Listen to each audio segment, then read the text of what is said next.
boxing fans, I'm Smitty. Welcome to InThisCornerTV.com. We're at the now pretty much empty MGM Grand in Las Vegas, but it was rock and roll here earlier tonight. Over 16,000 in attendance to watch Manny Pacquiao do what he does best, fight and win. In this case, he wins his 7th world title, defeating Miguel Cotto of Puerto Rico. In truth, after the first 3 or 4 rounds, this fight was no contest. I gave Miguel Cotto round number 1. Manny won round number 2, scored a knockdown in rounds 3 and 4, and then pretty much just kicked it up a notch or two and almost chased Miguel Cotto out of the ring. He finally got him out of there in the 12th and final round. Cotto showed, as he always does, a lot of heart and determination, but just not the skill to deal with this dynamite Filipino. After the fight, we congratulated the 7-time champion and had a chat with his great trainer, Freddie Roach. Yes. Tell us about your performance. Good, very good, and then amazing blessing that he gave it to me from God. With not Coach Roach, it's Master Roach, and another masterful performance by your pupil tonight. Your thoughts on Manny's performance against Cotto?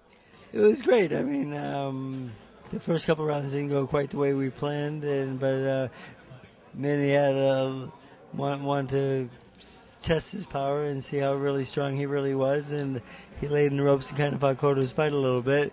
But once we got back on track and got the game plan going, it was a masterpiece for Pacquiao again. And then by the 9th round, the fight was about over, and it was just a matter of time from that point on. Was this one of the toughest fights of your career? One of the toughest fights in my boxing career. We personally have seen the work over the last 4 or 5 years, the first time we actually sat down with Manny and we did that in-ring segment. I said to my producer, John Hyatt, we're going to have to do a new in-ring segment because he's not the fighter that he was 4 or 5. His arsenal is so much better. Yeah, he's become a complete fighter now. He has 2 hands, he has a little more defense. And, I told him the only time you're going to get hit with this fight is when you stand flat-footed in front of this guy. And that's the only time you get hit. And I said, Manny, get back on your toes. And he's in and out motion and box this guy. And, so. Did Cotto ever hurt him? I think one time in the 3rd round coming off the ropes, Manny got hit a good left hook. I don't think he hurt him. I think he got his attention, though. It woke Manny up a little bit. And then I said, Manny, see, you can't get caught playing like that. So, because he will, he does play sometimes with people, and I think he was just testing Cotto's power a little bit and trying to, show that he was the better puncher because, Cotto's camp kept saying how much they were the stronger guy, but Manny wanted to prove he was.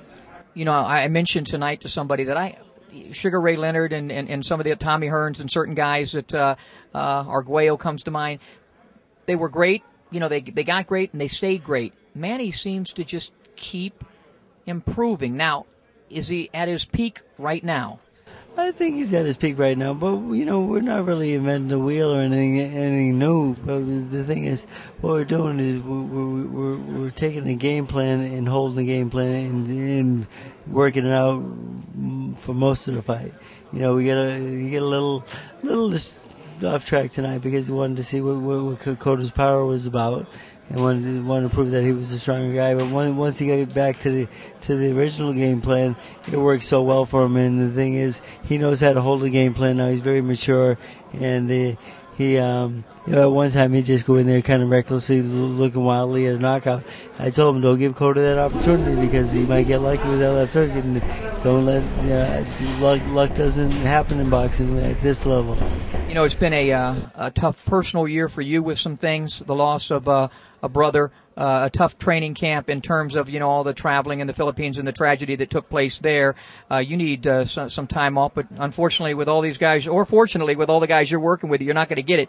But when we next talk about Manny Pacquiao, I hope, and I know you hope deep down, that we're talking about a fight with Floyd Mayweather. Of course. I mean, that's the word the world wants to see, that fight. And I think, Floyd, he's very good at what he does, but the world wants to see him shut up for finally. I know that. I mean, people people watch Floyd Mayweather to see him get beat because his character, he knows how to sell tickets, man.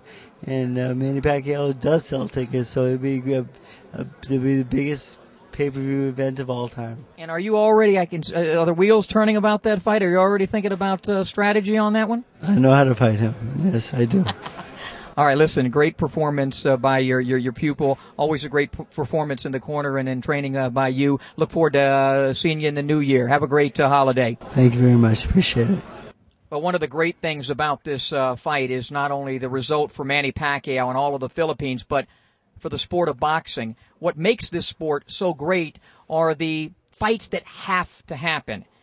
Ali Frazier, Hearns and Leonard, Duran and Leonard, Mike Tyson, and, of course, Evander Holyfield. All fights that had to happen, and they did happen.